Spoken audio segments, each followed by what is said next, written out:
Well, hello everyone and welcome to this episode of Wolfieswheels. Today I'm super excited because I'm attending my first car show of the year, which is very unusual because today is the 13th of October 2020. We've come down to Great Malvern, to the Three Counties Showground, to have a look round at the Transport Extravaganza. So I don't know what we're going to find here, who we're going to find here, but let's see what the video brings. Hope you enjoy it. And I'll see you at the end. Based on the BMW, it's just it says it's a 60s sort of evocation, a bit Aston Martinish at the front, as you can see. It's really very nice. BMW running gear.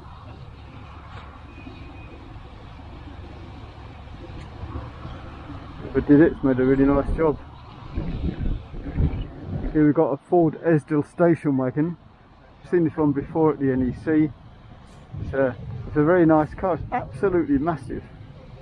You can't believe how big it is until you see it in the flesh. But, it's a hell of a bit of kit.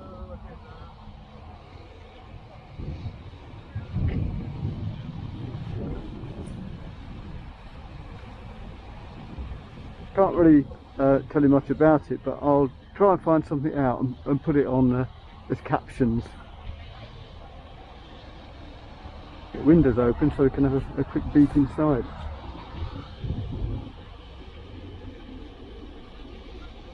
Gorgeous.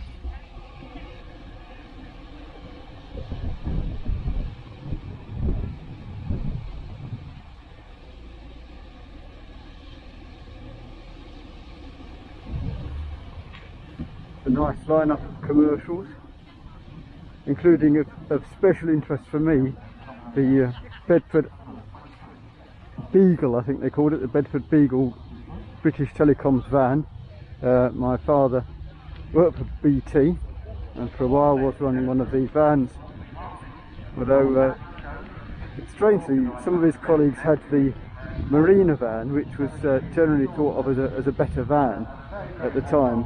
And Dad got one of these Beagles. I don't know, there's just something about them, they're just so nice. They're very sort of their time, they're a bit basic, but as a van it was more reliable than the Morris Minor that he ran before, which is very prone to breaking half shafts. So here we have the Daimler Dart, or SP250, launched in the 1959 New York Motor Show. Quite a bad reception. Voted the ugliest car in the show, and then to cap it all, Dodge, or Chrysler, who owned Dodge, got difficult over the use of the name Dart, so it should really just be known as the SP250, but everybody still calls it the Dart. They made 2,645 of them before production stopped in 1964, but there's quite a lot of survivors, 561 in fact, which is very good, according to how many left. A nice lineup of Morris Minors. I do like a Morris Minor. I've got a conventional saloon here. Obviously Tourer off top. I think this might be an earlier one. I don't really know Morris Minor particularly well. I'm sure there's more experts online. I think this is an earlier one still because of the grille and its split screen. I would imagine this is an Empress bodied car. It's a Daimler. Lovely sweeping back tail on it.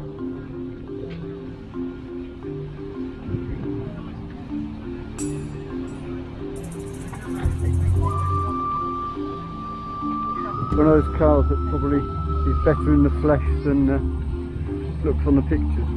Very imposing car. Love the number plate behind the glass.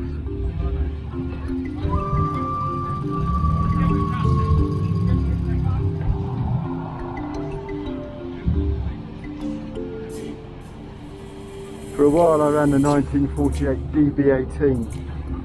It was not as big as this by a long way. It was a really nice car with a Wilson pre-select gearbox. You can probably see it next to the steering wheel.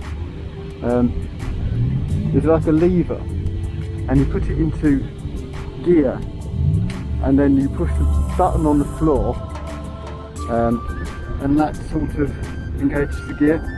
Then while you're on the move, you select the next gear, and until you push the floor button, it won't change gear. So if you're in top gear, for example, you would put the lever into third, because that would be the next gear you want to select. So it's pre-select, and then you hit the button on the floor, it's like a clutch pedal, and that engages the next gear. And if you think the gear you want after that is going to be fourth, you put it into fourth, and so on. A Rolls Royce here with a very unusual bonnet mascot. I thought initially it was a Schneider trophy plane, but it turns out not to be. It's a later development of the Schneider trophy plane. It says here it's a baby, also known as the Admiralty 8200 type, which is a development of the Schneider, which is what I thought it was at first glance.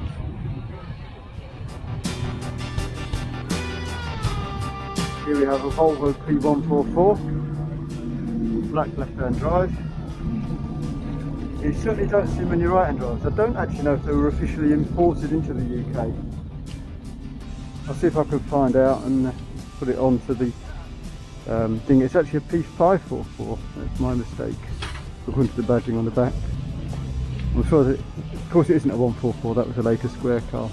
Oof. Very nice interior.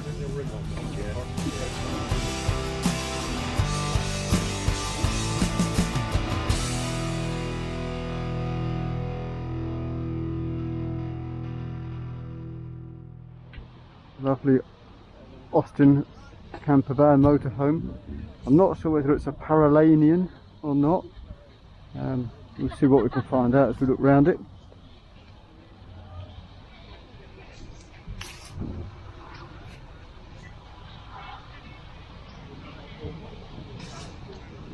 No, it's a Cotswold camper. There you go. It has occupants in it, so I don't want to look around it too carefully. An original, or a Nuovo Fiat 500. They look absolutely tiny nowadays.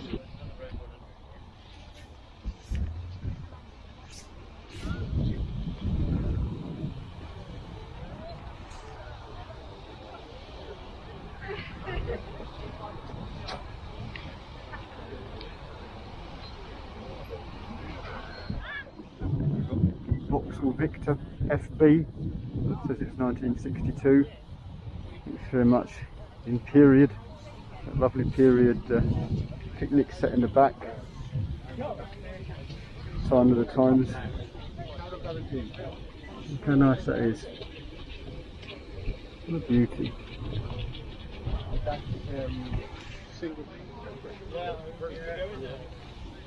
Now it's the turn of the Sunbeam Rapier.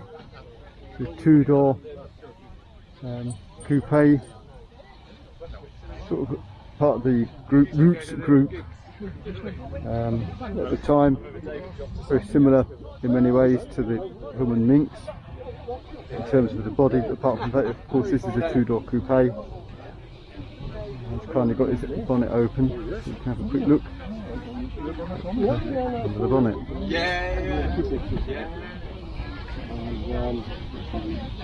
So, oh, yes. Yeah, I mean, there are a few things wrong with it, but I mean, nothing much. Underneath it's very good. Right next to it is a Ford Cortina. Very nice condition as well. Period row style wheels. Again, bonnet open so you can have a nice look under there. Very, very clean engine bay.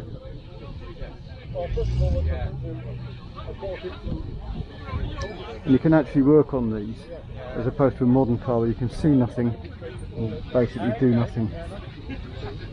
Great thing about cars of this era, which is why I like the 2CV, of course.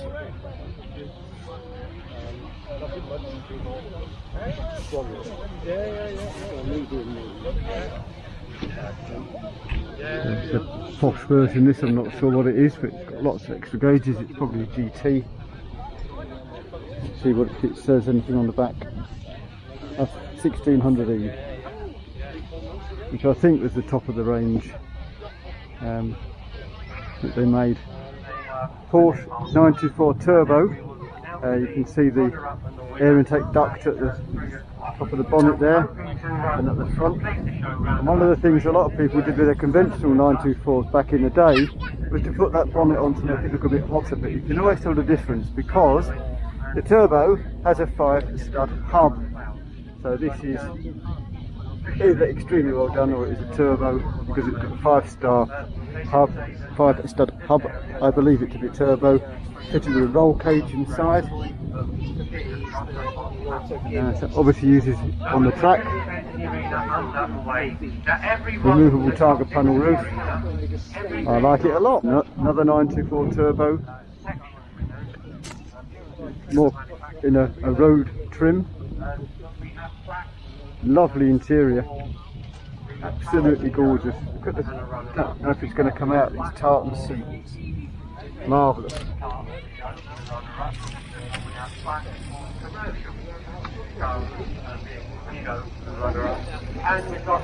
And then next to it is a standard 924. So we'll just see how that pans out and how we get on.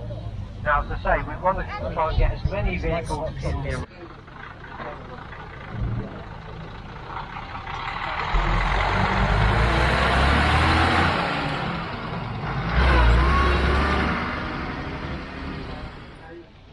It's kind of a bit of an eye-opener really when you come to car shows and you see cars from your youth being displayed, and it just makes you feel really old.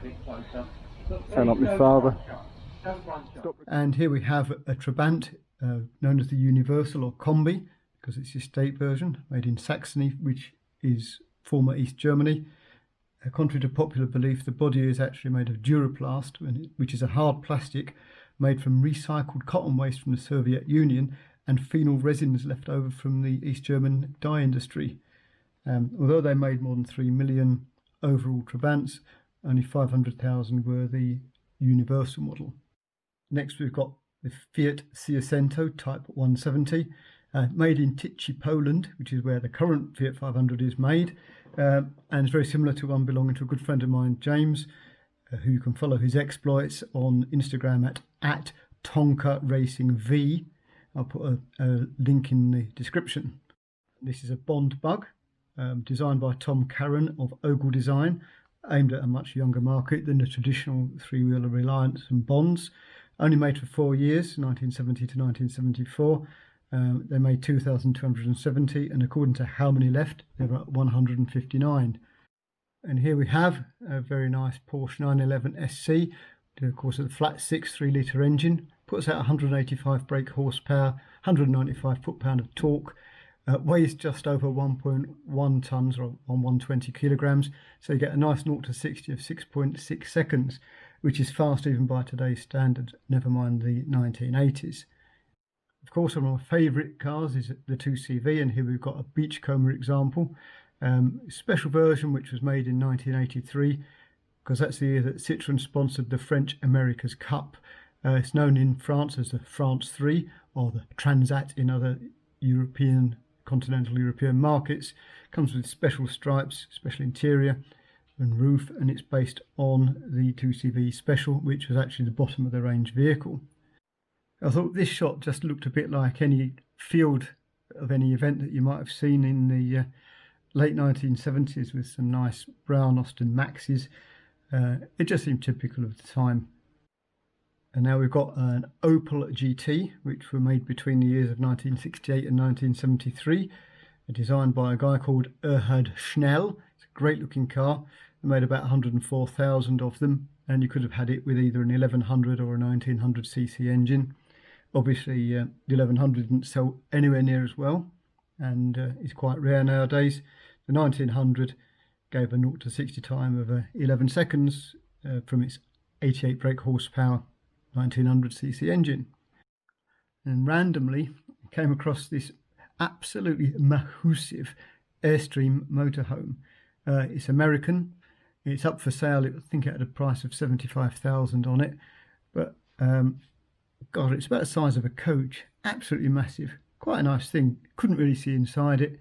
Very much tinted windows, but quite an unusual bit of kit to be driving around in.